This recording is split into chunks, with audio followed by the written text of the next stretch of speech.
the kings nor queens nor royal marines, the 28th old frat. Right guys and girls, all I'm just going to do is a couple of short videos on sort of sleeping kit and what I use where. So for under a basher, under a poncho, under a tarp, whatever you may call it, or even in a hammock, but at 6'4", I'm not really built for hammocks, but yeah, anyway, they work.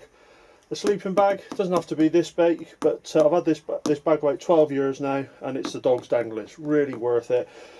The only problem is now I bought it about 12 years ago for about 120 quid. They retail about 165 now. But I'm going to do a video straight after this regarding sleeping bags and what's become a selection actually in my house. Sleeping mat, and these retail for about 45 quid. My idea at my age now, quite a good investment. And then I moved both of those back, and a bivvy bag, army bivvy bag. The reason I use that, it's nice and hard wearing. They retail at about 40 quid at the moment. I'll put a load of links in down below so where you can see these. But I'll just show you how I use it. It's not going to be rocket science. I ain't going to surprise anybody. But so what I do is, bivvy bag goes on the floor. Obviously doing this on a table just so that you can see it. So there's not so much bending, etc. for me. Worth planning ahead when you're doing this sort of thing. These sleeping mats come in this waterproof bag. Pull out, so you get a nice waterproof bag with them that you can use for other stuff if you needed to. But realistically, what you're going to use it for, you're going to use it for putting this in. Now this is a self-inflating mat, and hopefully you can hear that and see that. And the idea behind it is that the first thing you do is you get this out, loosen off the valve, just a little screw valve there, loosen off the valve, chuck that to the one side and let it do its thing. Now after a period of time, these things, especially if they're not used, they stick together. The bags, the mats themselves stick together. So that'll sit there and inflate itself. I'm not going to make you watch all that, don't worry. And then the idea is top it up with just a few breaths of air in it. This one has proved really good, and what I want you to do now is imagine that it's blown itself up. So that goes inside here. Now the idea behind that is that I'm led on that. This, because it's self-inflating, obviously it's got air in it, protects me from the ground, keeps me warm from the ground, keeps my body heat from going into the ground. But also the bivvy bag itself, nice and thick and robust, protects this a bit. So I'm led on this, and also when you're not led on this, during the night you're not likely to slide off it and then disturb your sleep. So next thing is sleeping bag. Like I said, worth investing in a sleeping bag, but have a look at the other video that I'm going to upload soon on the sleeping bags, and hopefully I'll give you a few options on that. But it's worth getting a sleeping bag with a compression sack.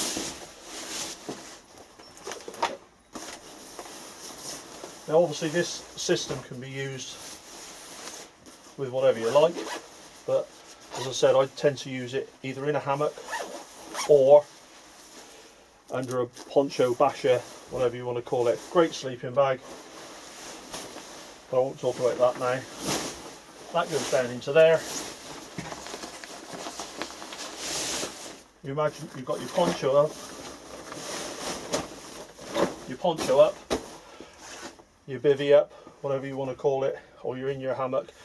The only other thing I may change is with the hammock, the self-inflating mat goes underneath me, because they tend to have a Velcro, or mine has a Velcro pocket enclosure underneath, and it sits in there, and with ULED on top it doesn't move.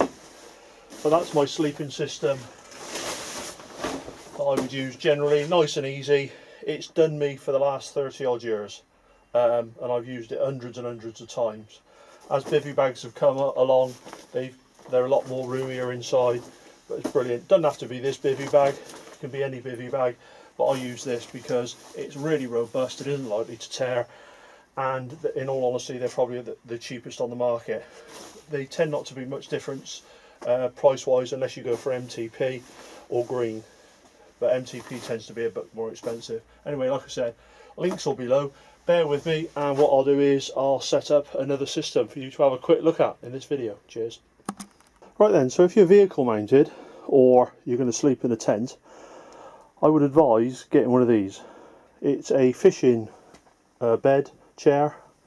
It's got a built-in pillow at the end there, and they are as comfortable could be. Good as gold, but obviously you need something that you can actually sleep in, because it does get cold at night. That's what I would consider to be my over blanket, and that's a sleeping bag. All these are designed for fishing. Guys, don't underestimate the fishing gear. It's top quality kit. It tends to be people who buy it who've got lots and lots of money, but they are very, very good value. So before you go out and buy the most expensive sleeping bag you can get, have a look at the fishing kit, especially online. But I would suggest you make sure you can get into things. As I said, I'm 6'4", and some of this stuff I've bought in the past and I can't get into it, so that was a waste of money. But anyway, let me show you what this looks like when it's on the bed, and I'll give you a quick talk round. So there's the sleeping bag on. Literally from getting it out of the bag to getting it on there takes a couple of minutes. I'll just take you down the other end, and I'll show you that under here it has like almost like a shoulder strap, and that goes round the top of the bed to stop it moving around, and then also it's got the same down the bottom end, so that when you're moving around during the night, you can see it there, when you're moving around during the night it doesn't actually pull off. And then to then add security, you've got these 4 of these that go around the bars, and they're just little clips that undo, and it takes minutes. Fishing type stuff, as I said, really well, nice and warm, well thought out. I'm going to contradict myself in a minute, mind. Dual zips, one each side, so you can get in or out of each side. And like I said, fishermen don't like to be cold, so neck baffle, hood, and don't need a pillow with that because it's already built in. But what I'm going to contradict myself is, I have found on cold nights that this isn't as warm as it could be. So another fishing brand, same people, but from a major high street chain this is. And the beauty of this is you can get into the chain, have a look at the sleeping bags, think of what you want, and then go online and buy them. With fishing stuff, guys, don't buy it at the moment. Well, during fishing season. Buy it at the end of fishing season, then it all goes out of fashion and it all comes down in price. Sorry if you work for a fishing company, but it's all about saving money, isn't it? Anyway, what I'm going to do is I'm going to show you the over blanket, get it on, and show you that and how I sleep in it. Alright, there you go, one step further, that's all it is. This actually folds up into this bag that you've seen, into that bag that you've seen, and the beauty of that is that stays in my car when I'm travelling around the country, especially in the winter. Well, it's in the winter. So again, all it is realistically is a fleece lined waterproof cover, and again these have got attachment points so that you can attach them to the bed so it doesn't go anywhere. Just undo one side, whichever side you're going to get out of, so it's nice and flexible.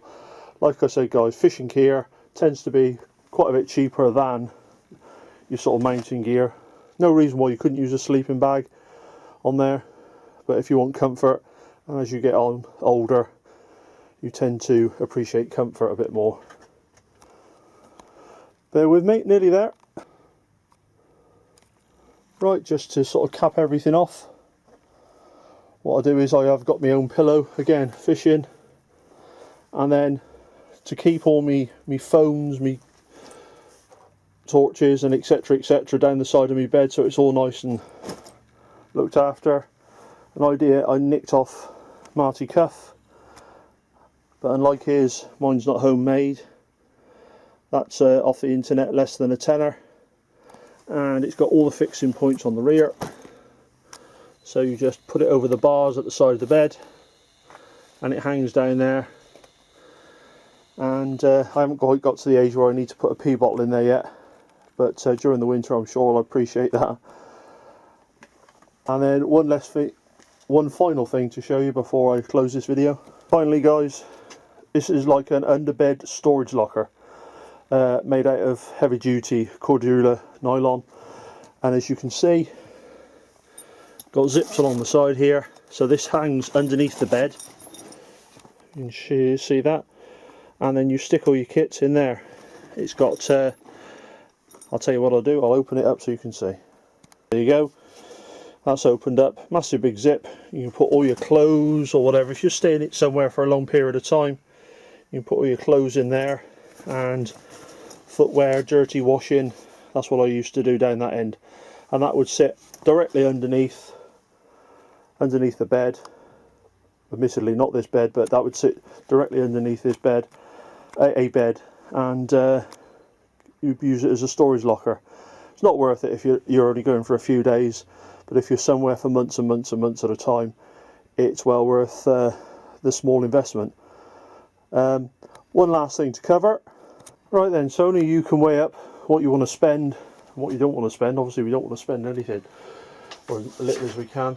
But what you're looking at in central picture there is a British Army camp cot, sleeping cot, camp bed, and they retail for about 30 quid at the moment. Again, I'll put the link for this. I mean, I've had this years.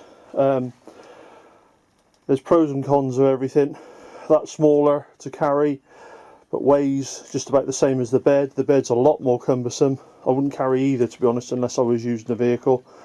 Or walk at a very short distance, but it is another option.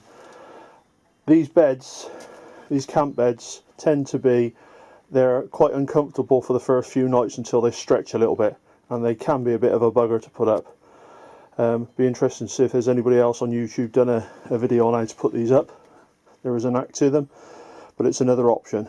Anyway guys, the idea isn't really for the old and bold to watch this video, but it's more or less for newcomers to sort of outdoor camping, rough camping, wild camping, all that sort of stuff. What I use, and to give you some ideas. I'm going to do a video now on sleeping bags and kit mats, etc. And I hope you find that as interesting. Anyway, guys, if you find this video interesting, leave us a comment and I'll answer it. Cheers.